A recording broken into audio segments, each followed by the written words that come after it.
एक खूबसूरत सफ़ेद बिक्री के 7 बच्चे थे। बिक्री अपने बच्चों से बहुत प्यार करती थी। उसको हर वक्त डर लगा रहता था कि किसी दिन भेड़िया आकर उसके बच्चों को ना खा जाए। एक दिन वो जंगल में खाने की चीज़ें तलाश करने जाने लगी तो इसने अपने 7 बच्चों को अपने पास बुलाया।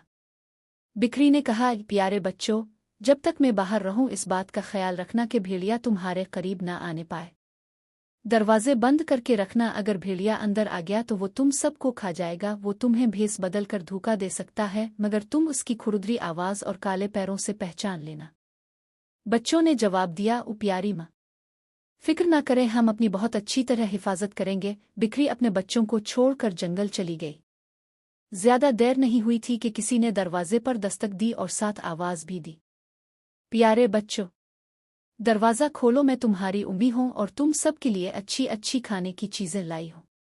वो चीख कर बोले, हम दरवाज़ा नहीं खोलेंगे, तुम हमारी माँ नहीं हो। हमारी माँ की आवाज़ बहुत मुलायम है और तुम्हारी खुरदरी है, तुम तो बेलिए हो। बेलिए ने यह सुना तो वो एक दुकान पर गया और वहां से बहुत सी चॉकलेट लेकर खा ली। इसे उम्मीद थी कि अब इसकी आवाज़ नरम हो गई होगी। फिर वो भागता हुआ दोबारा बिक्री के घर आया।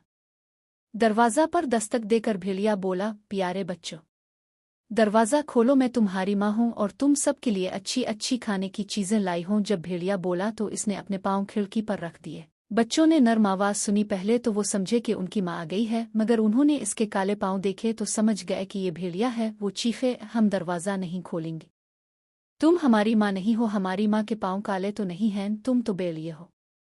बेलिए ने ये बात सुनी तो एक बेकरी की तरफ भागा और बेकरी वाले से कहने लगा, मेरे पैरों पर चोट लग गई है, उन पर आटा लगा दो।